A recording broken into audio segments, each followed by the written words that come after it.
Voilà, on est appelé pour n'importe quoi, il faut se dire.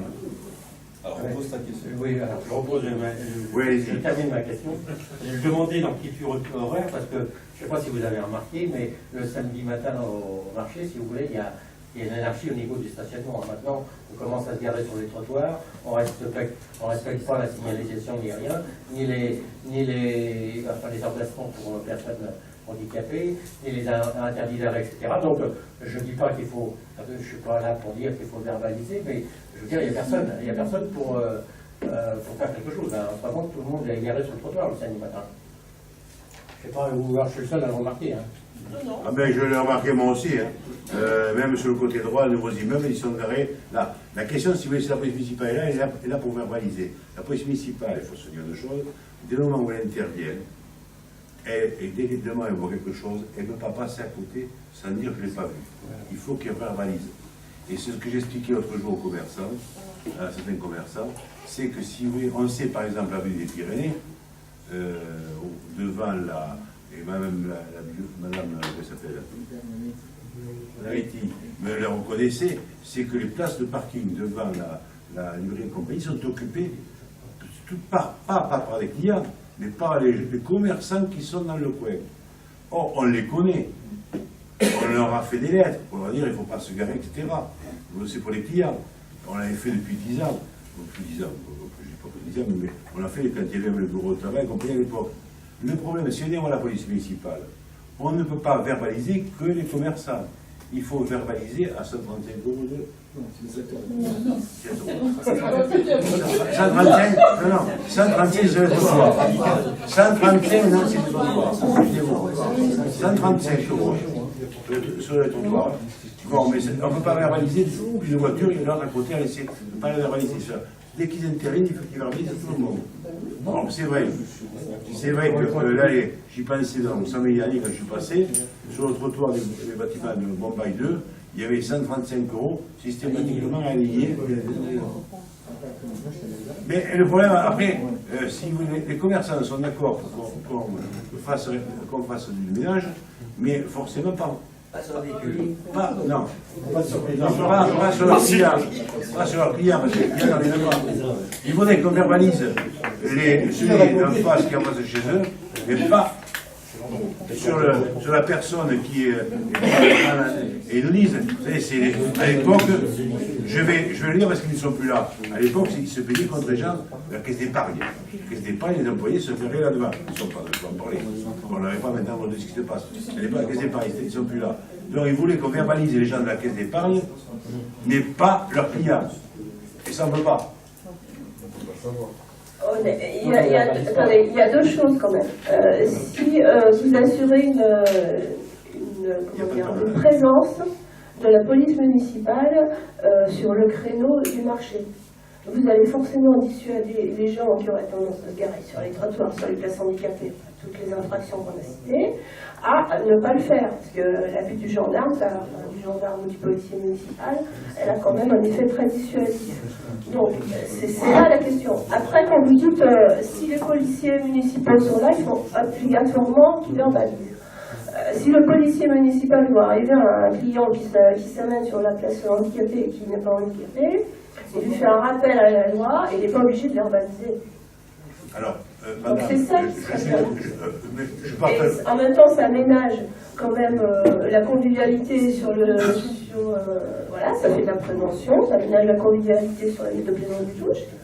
Et ça permet que la loi soit quand même respectée un minimum et que les personnes handicapées, parce qu'il y en a quelques-unes, puissent trouver une place pour garer, par exemple.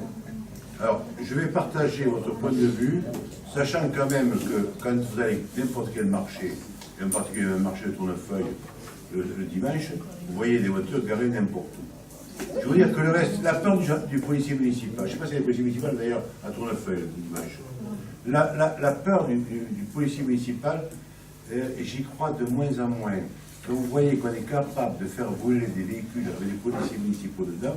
Quand on voit les parents d'élèves qui insultent les policiers municipaux devant les écoles, parce que c'est ça, eux sont là, les policiers municipaux sont insultés, et donc, à ce moment, bon, il faut verbaliser, mais outrage J'entends bien, monsieur le maire, mais c'est pas parce que la mission du policier, du gendarme devient de plus en plus difficile qu'il faut pour autant laisser faire. Donc, moi, j'ai vu des gendarmes ou des policiers intervenir en disant gentiment, parce qu'on n'est pas obligé tout de suite de se fâcher à telle personne, bon, allez vous diriger, vous circulez, les gens circulent. Bon, on n'est quand même pas, c'est pas ok correct. Il est vrai qu'aujourd'hui, soyons clairs, avec 2 policiers municipaux réellement en place, plus responsables et un AVP, on ne peut pas assurer tous les services de la police municipale. Alors le jour où on aura, parce qu'en fait, les policiers municipaux, toute la semaine, assurent depuis le matin, au niveau des écoles et compagnie, plusieurs missions, etc., bon, plus les gardes, parce qu'aujourd'hui, ils sont en astreinte avec 2-3 policiers municipaux, une semaine, toutes les 3 semaines, ce qui n'est même pas légal, pratiquement. Donc, ils sont tous dans la ce qui n'est pas le cas. Donc, si vous voulez, voilà, on est dans une situation un peu quand même particulière dans ce moment.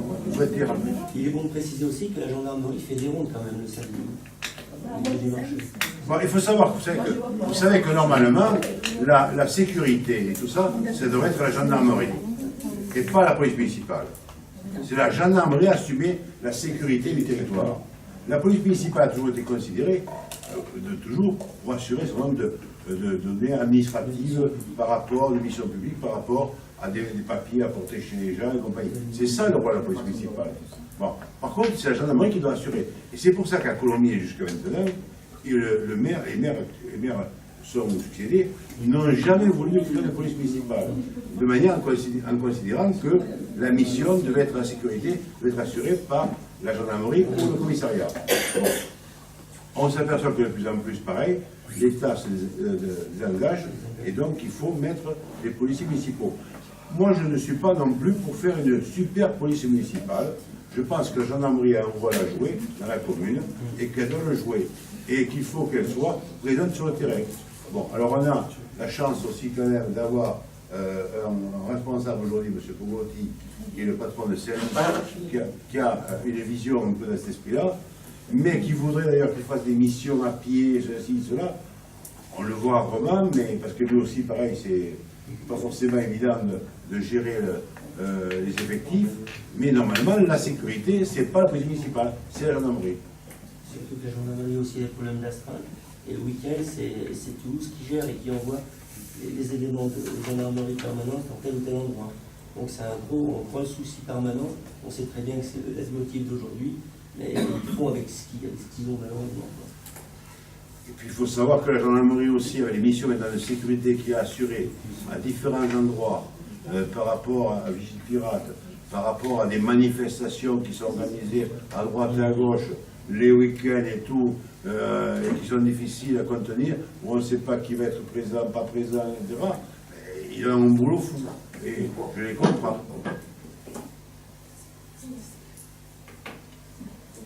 Parce qu'il faudra des forces de l'ordre pour assurer ces manifestations. Après, c'est une question d'organisation et de plan de charge. Pardon ? Je dis c'est une question d'organisation et de plan de charge. Tout à l'heure, vous avez annoncé un effectif de la police municipale, si j'ai bien compris, de 5 cadres, entre guillemets. Aujourd'hui. Et 2... Pardon ? Je vous ai dit aujourd'hui 3. Attendez. Tout à l'heure, j'ai écouté ce que monsieur... Non, mais quand on écoutera. Alors, madame Rodon, je sais que, on vient de vous le dire, je sais que, moi, jusqu'à hier soir, je pensais que vous me faisiez répéter pour essayer de voir si je disjonctais, si je sortais. Hier soir, j'ai compris que ce n'était pas le cas, puisqu'avec M. Latte, il vous avait donné une réponse, et un quart d'heure après, vous lui avez posé la même question. Et j'étais rassuré. Je me dis, c'est pas contre toi que là, c'est que... Je vais vous confier un secret en psychologie, ça s'appelle la réitération. C'est toujours intéressant de voir si la personne doit faire la même chose au même moment. Mais j'ai compris hier soir que ce n'était pas uniquement contre moi qu'on avait. Ça s'appelle du vice. Si vous voulez, monsieur Comas. Non, aujourd'hui, nous avons 3 policiers municipaux au lieu de 5. Et il y a 2 SVP en plus, il n'y en a qu'un aujourd'hui.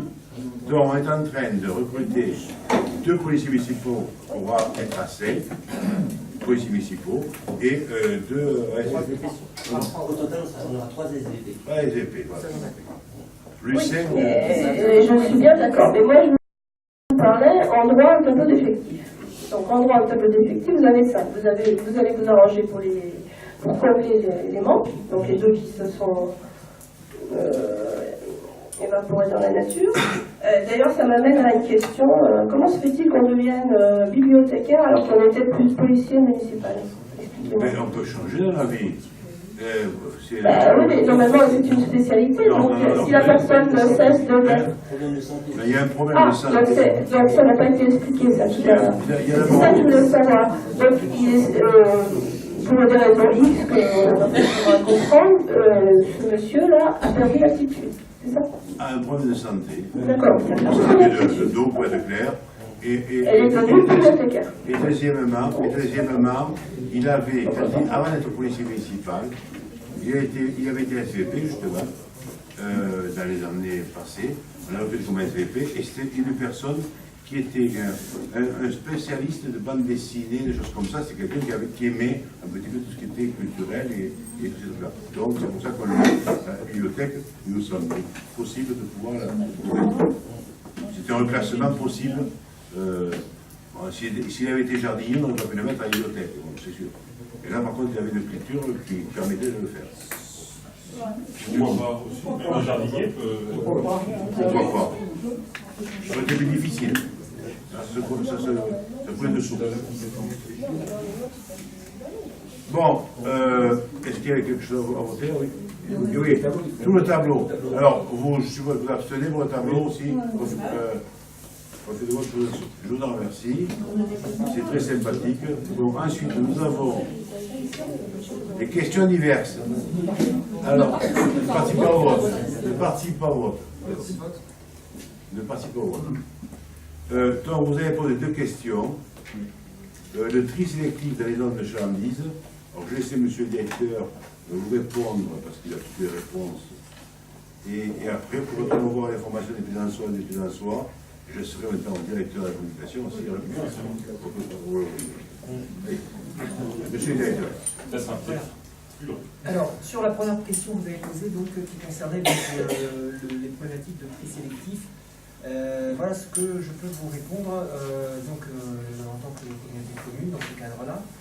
D'abord, la première chose, donc, il existe donc du tri sélectif, notamment vis-à-vis pour les commerçants des zones commerciales de Bernadette. Il y a 2 récupérateurs qu'on appelle EcoDI pour le carton. Sur Rivière, il y en a un. Et la place Bombay, il y a aussi un récupérateur, pareil, EcoDI. Tout ça étant traité par la société Suez. Sur la zone de la Ménude, sont dotés de bacs de tri. Les entreprises, pardon, ceux qui n'en disposent pas, quand c'est le cas, doivent faire la demande à la mairie, et ils sont soit dotés de bacs de tri de 770 litres, pour être précis, soit d'un récupérateur EcoDI, suivant le nombre de cartons à récupérer. Voilà. Et donc, pour tout commerçant qui n'aurait pas aujourd'hui, qui n'aurait pas de bac de récupération pour le carton, eh bien, il peut en faire la demande auprès de la mairie qui transmettra à la communauté de communes. Voilà. Vous compléter, s'il vous plaît? Oui, vas-y.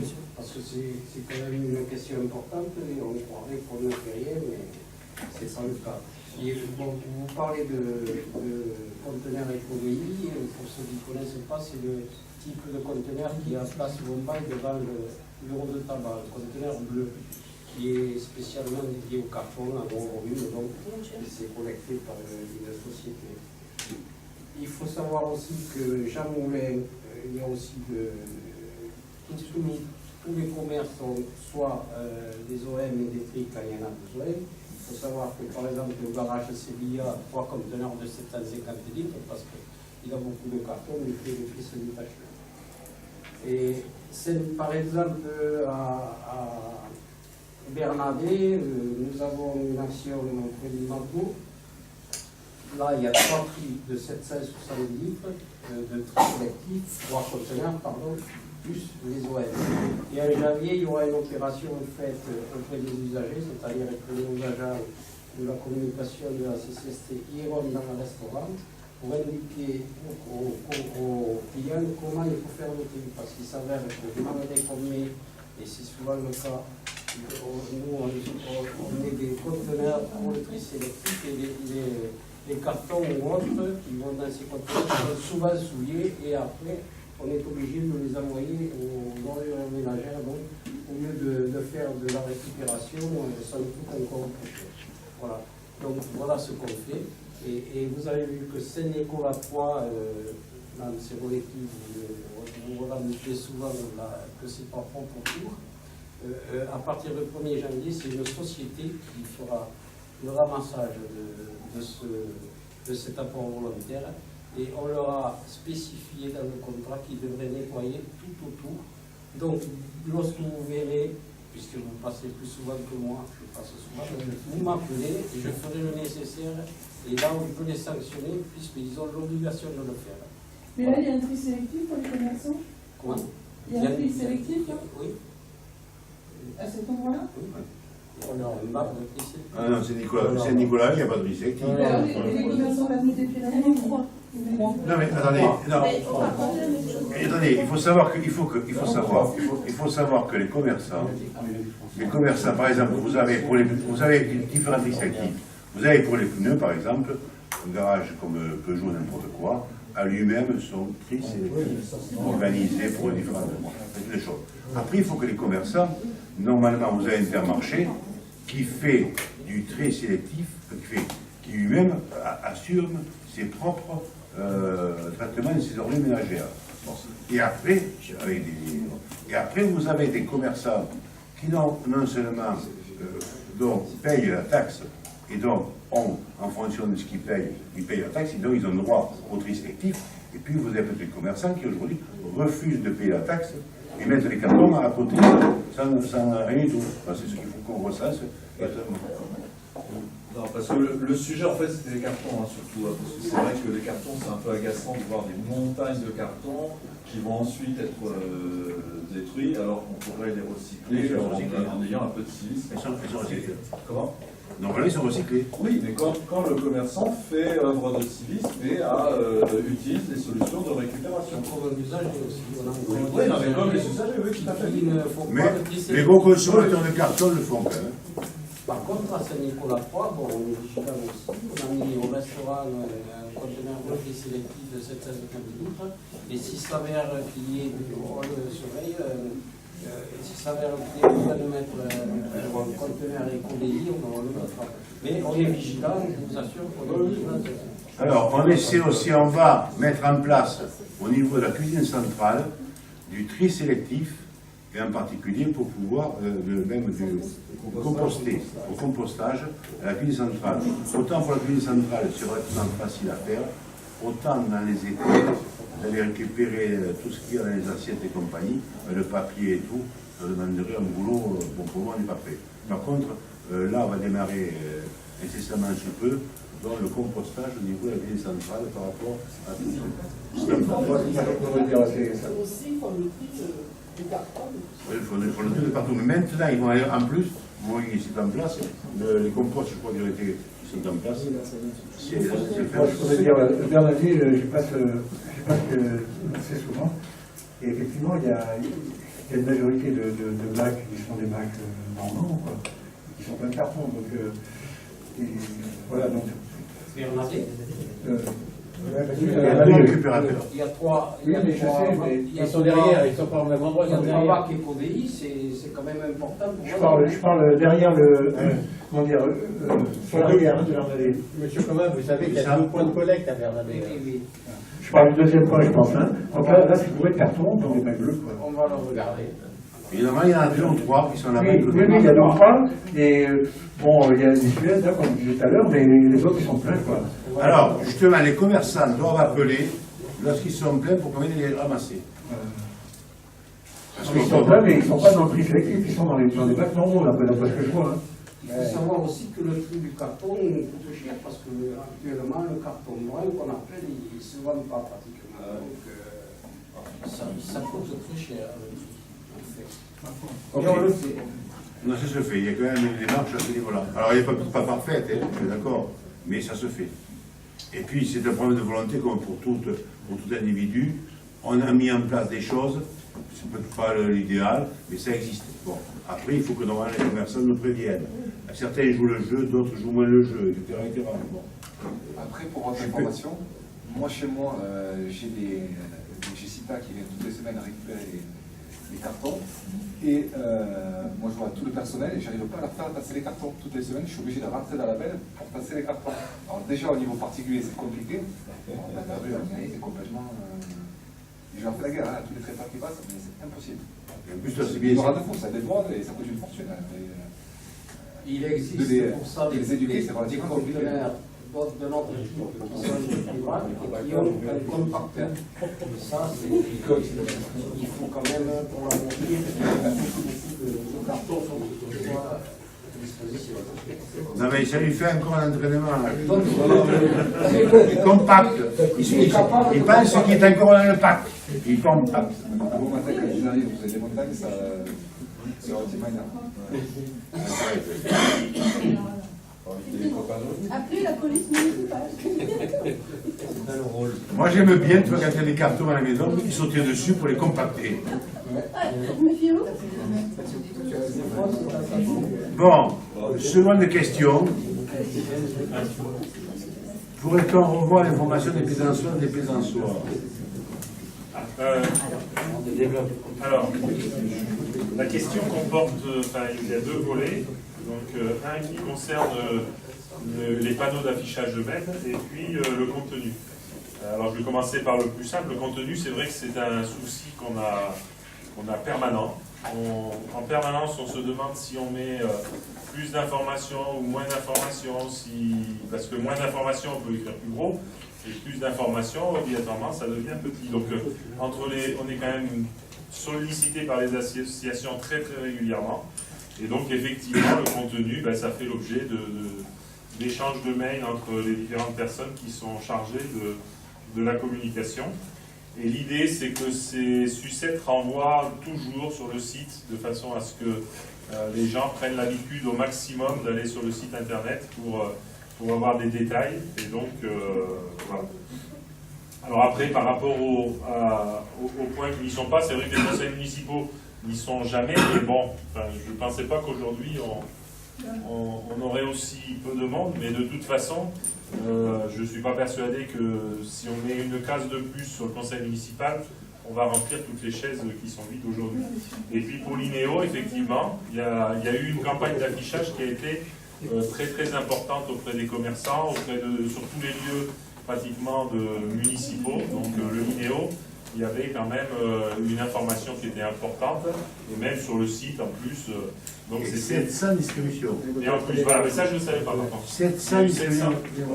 Voilà. Donc c'est quand même, on ne peut pas dire que sur l'INEO, on n'est pas informé, surtout qu'on ait peur de répondre aux questions des plaisançois qui se posent des questions sur les transports en commun et les transports en général à Plaisance. Et puis je voulais rappeler donc Il y a eu des trappes. Oui. 700. Dans les boîtes des riverains et des Pyrénées. Où ça? Dans les boîtes des riverains et des Pyrénées.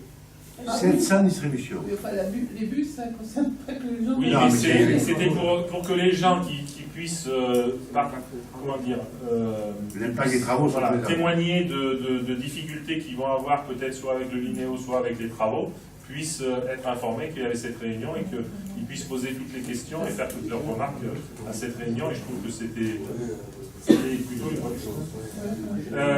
Donc je voulais revenir aussi sur... Le conseil municipal a répondu l'INEO à la limite, mais par contre les gens ne regardent pas tous Internet, il y a des gens d'un certain âge qui ne le regardent, qui ne vont pas sur Internet. Et il y en a qui ne lisent pas la dépêche, je suis désolée. Donc c'est sûr que quand c'est écrit, c'est quand même mieux. Et pour le conseil municipal, vous dites, oh bah oui, il n'y en a pas. Bah oui, mais peut-être qu'il y en aurait si c'était affiché et que c'était clair. Et quand vous faites une trappe, il y en a qui mettent... Je ne suis pas persuadé. Moi, j'ai jamais, personnellement, à toutes les permanences que je fais, dans les différents lieux que j'ai fait, je n'ai jamais vu personne qui m'a dit qu'il était déçu de ne pas pouvoir assister à un conseil municipal. Peut-être que... Ils savent peut-être pas. Ah oui, non, c'est ça. Oui. Je pense qu'effectivement, ils savent peut-être pas. Voilà, je pense que c'est ça. C'est possible. Alors, oui, c'est possible. Mais bon. Donc l'autre point, parce que je voudrais aller plus vite que pour la première question diverse. L'autre point, c'est sur la taille des panneaux. Alors là, je suis enchanté que vous posiez la question. pourquoi est-ce qu'on a des petits panneaux? Alors on a des petits panneaux parce qu'on n'a pas le droit d'en avoir des grands.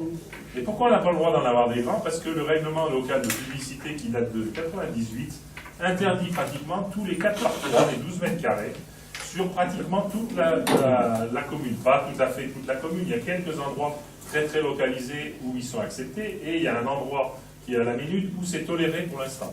Alors déjà, on va changer le règlement local de publicité, on est en cours, vous le savez peut-être, effectivement, c'est un process qui est un petit peu long en ce moment, mais qui va se jouer. On a déjà rencontré les commerçants parce que ça concerne aussi les enseignes, mais je voulais quand même insister sur les 4 par 3 de Tournefeuille. Puisque une des photos, alors je pense que c'est sur une des photos, c'est sur le Marquisat. Eh ben, il faut savoir que sur l'avenue des Vitarelles, à Plaisance du Touche, il y a 12 mètres carrés, 0, puisque c'est interdit, que les seuls qui y avaient, ils ont été, les particuliers chez qui ils étaient, ils ont dû les enlever. Enfin, c'est pourquoi, et puis, c'est pourquoi ils ont les enlevés. C'est pour ça qu'on avait défini à ce moment-là une stratégie pour faire les 4 pour 3. Parce que, par exemple, entre le pont d'Armène et, si vous vous souvenez, et la route de Cugnot, il y avait plein de panneaux. Mais c'était des propriétaires qui, en fait, touchaient une redevance pour avoir les panneaux chez eux, mais ils le mettaient en limite de leur maison pour faire de l'ombre aux voisins. Donc on avait, celui qui touchait la redevance était content, mais il le plaçait juste pour faire de l'ombre à son voisin. Donc on a dit, bon, les 4 par 3, et puis il y avait une période, vous savez, la route de Paris et compagnie, ça continue, alors quand on voyait des rangées de panneaux comme ça, il y avait une volonté de supprimer tous ces 4 par 3. Ça s'appelle même mais l'information, c'est pas pareil. Non, alors si, c'est pareil. Après, je dis c'est pas pareil. Non, mais c'est pareil. C'est-à-dire que la commune est tenue de se conformer au règlement local de publicité. Oui. Et en particulier. Il y a des choses qui ne sont pas conformes au règlement de publicité. Mais non, mais je vous dis ce qu'elle est tenue de faire. En trop qu'il faudrait faire enlever d'ailleurs. Ce qu'elle est tenue de faire, elle est tenue en tous les cas, la commune est tenue de faire ce qui est dans le règlement local de publicité. Et alors, j'ai pas fini tout à l'heure. Ensuite, quand vous allez sur le Marquisat, alors j'avais compté il y a quelques années, parce que quand même ça me choquait un petit peu, je crois que j'étais entre 15 et 20 faces de 4 par 3 sur l'avenue des Marquisats. Donc on ne peut pas dire quand même que ce soit super de mettre des panneaux 4 par 3 pour qu'il y ait une face ou 2 faces qui soient pour la commune. Or, la commune ne pourra pas faire autrement. Ça s'appelle même de la pollution visuelle. Et maintenant, on fait en sorte au maximum de limiter les 12 mètres carrés, les 4 par 3. Et d'ailleurs, dans le prochain règlement local de publicité, on pense qu'on passera non pas à 12 mètres carrés, mais qu'on passera à 8 mètres carrés. Donc ce qui fait que quand on aura le prochain règlement local de publicité, on fera enlever tous les 12 mètres carrés. Et ils pourront être remplacés par des 8 mètres carrés s'ils sont dans des zones autorisées. Donc voilà la réponse par rapport au fait d'avoir des grands caractères. Mais on a des grands caractères sur des 4 par 3. Et on est tenu, au niveau de la municipalité, de suivre exactement le même règlement. Donc on ne fait que des petites sucettes. On appelle ça des sucettes qui font 2 mètres carrés, qui sont autorisées. Et on en a 22. On a 22 faces environ qui sont pour la 2. Je ne sais pas s'ils ont 22 4 par 3 à Tournefeuille, puisque c'est Tournefeuille qui est pris en exemple. L'exemple, c'est juste pour montrer. Vous voyez sur la photo, quand vous passez en voiture à côté de ceux de droite, vous ne voyez rien. Mais rien. Et bien on va essayer de s'améliorer. Je ne sais pas quelle est l'agence qui a décidé de faire les petits carrés, parce que ça fait bien de faire les petits carrés, mais c'est illisible, absolument illisible. Et vous ne pouvez pas arrêter la circulation, vous arrêtez pour que... Non mais, alors il y a 2 choses. Ça ne sert à rien. On va faire des bouchons pour qu'ils puissent le lire. Par rapport à ça, il y a 2 choses. Oui, déjà c'est vrai que... Vous pouvez créer un bouchon parce que sinon... Mais non, on crée des bouchons d'abord. Hier, vous vous plaigniez qu'il y avait des bouchons de folie dans Plaisance. Aujourd'hui, donc, vous pouvez avoir de la lecture dans ces bouchons quand vous êtes à côté d'une sucette. Mais sinon, non mais, alors il y a 2 choses. Il y a 2 choses par rapport... sur la publicité. Moi, je ne parle pas de publicité. Je parle d'information du public, d'accord? Et l'information du public, moi je m'en fiche de la grandeur du panneau, etc. Ce qui est clair, c'est que à gauche c'est clair, on voit l'information, Elle est précise, c'est du blanc sur du bleu marine, on voit. À droite, vous ne voyez rien. Alors ça sert à quoi de dépenser cet argent? Alors d'abord, il faut savoir que ça ne coûte pratiquement rien à la mairie à part la maquette. Mais non. Moi, personnellement, je pense que la mise en place... S'il te plaît, je peux finir? Et après, tu prendras la parole. Attention, il y Je sais pas. Je sais pas. Je voudrais finir. Il y a deux choses par rapport à ce que vous dites. Il y a deux choses. D'une part, on voit régulièrement et on va revoir éventuellement ce qu'on met dans les sucettes, 2 mètres carrés. Peut-être qu'on mettra qu'une seule ou 2 annonces, on mettra peut-être moins, de façon à pouvoir avoir des gros caractères comme ça. Mais ça, c'est une solution. C'est effectivement. Je vous dis quand même qu'on a un problème, une difficulté, pas un problème, mais on a une difficulté avec les associations qui demandent en permanence que leur loto soit annoncé, et je trouve que c'est normal. Et si elles le demandent, c'est qu'elles le voient, je pense. Ça, c'est la première chose. Et la deuxième chose, c'est que l'ensemble de ces 22 sucettes vont être... on va refaire le contrat avec l'association, enfin même on va mettre un appel d'offres avec la société qui s'occupe de ces 22 sucettes. Comment ça se passe actuellement?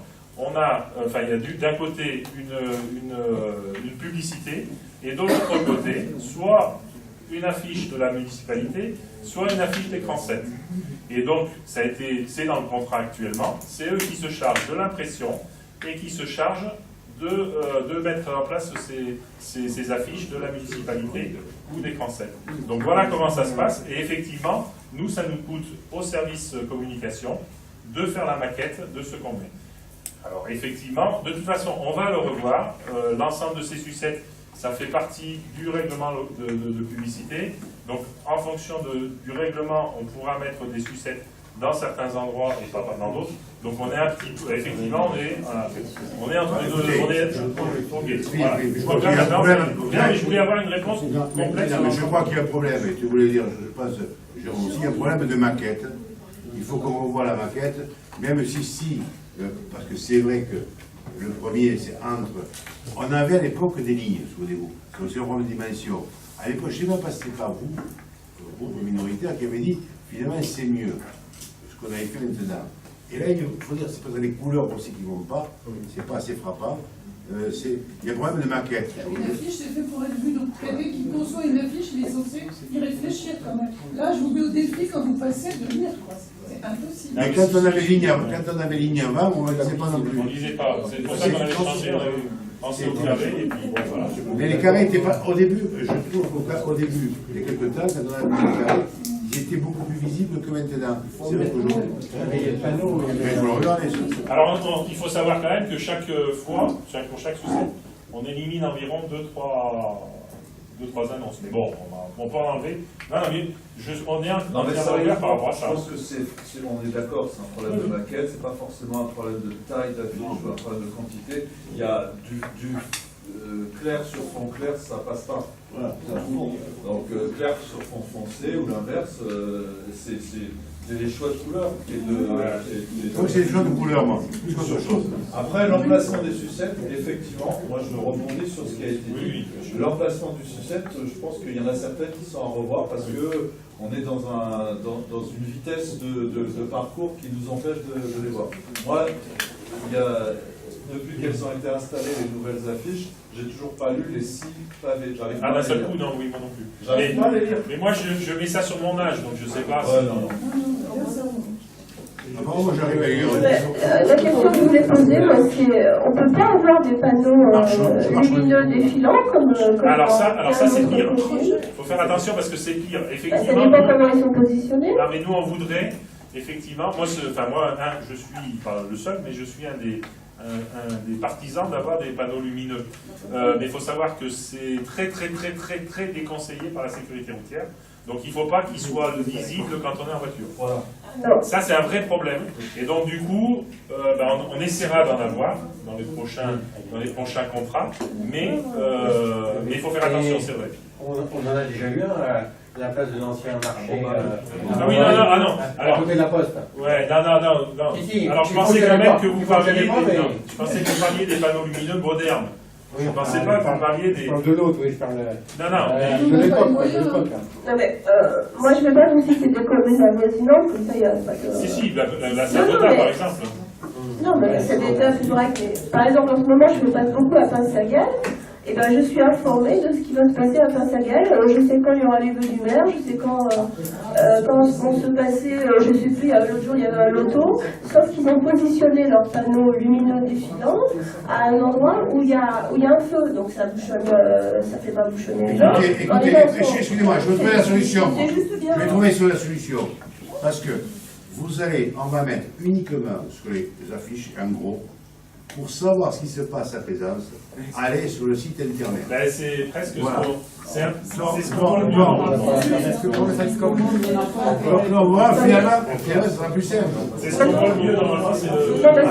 C'est exactement l'inverse de ce que nous demande en fait. On veut de la communication, enfin les gens aiment bien être informés. Eh bien, aujourd'hui, quelle méthode d'être informé? Comment ils s'informent? Moi, le matin, je me lève à 6h30, combien des choses que je fais, je regarde sur le site internet, qu'est-ce qu'on dit de moi, comment on parle de moi. C'est la première des choses que je fais en me levant. Ouais, bien sûr, alors, ça vous casse le moral pour la journée ou pas? Ça me met en forme pour la journée après. D'accord. Vous lisez peut-être pas la même presse que moi alors. Mais non, ce que je veux dire, c'est qu'il y a certainement des possibilités qui concilieraient les intérêts de tout le monde. C'est-à-dire la sécurité, placer le panneau à un endroit, soit qui ne prend pas de bouchon. Le feu, c'est le pire. Le feu, c'est le pire parce que c'est... On va pas c'est le pire. Non, Un carrefour, c'est le pire. Monsieur La sécurité routière... Monsieur le directeur. Alors, excusez-moi, juste pour apporter quelques informations. Lorsque je suis arrivé à la mairie, on a repris la maquette qui était blanche sur fond de couleur, vraiment à l'image de Tour Nouvelle, parce que c'était pas assez visible, il y avait trop d'informations. Donc on a réduit le nombre d'informations et on a effectivement repris la maquette, donc on va la retravailler, il n'y a pas de problème là-dessus. Par contre, pour vous dire que le placement et le choix des faces ne relèvent pas de la commune, mais bien de l'entreprise qui fait les préconisations et qui réserve les faces les plus intéressantes pour les espaces commerciaux. Ça veut dire que c'est pour ça que c'est à la commune, c'est que le dos, il y a un côté commune, écran 7, un côté commercial, et ce côté-là, le côté le plus intéressant est réservé au commercial. Et comme ça, nous, c'est clair. Voilà. Et on avait laissé à l'époque, et j'avais laissé à l'époque, les endroits les plus intéressants pour écran 7, également, à la place de la commune, j'avais laissé à écran 7 les endroits les plus intéressants. Bon, écoutez, je crois que on est d'accord, il faut qu'on travaille dessus. Moi, le premier, je n'arrive plus à lire ce qui est écrit par les couleurs. C'est vrai qu'il y a un effort à faire. Mesdames et messieurs, en dehors, chers collègues, en dehors, on se verra demain soir et vendredi soir, et samedi pour le repas des aînés. Donc, bonne soirée et bonne fête à tout le monde.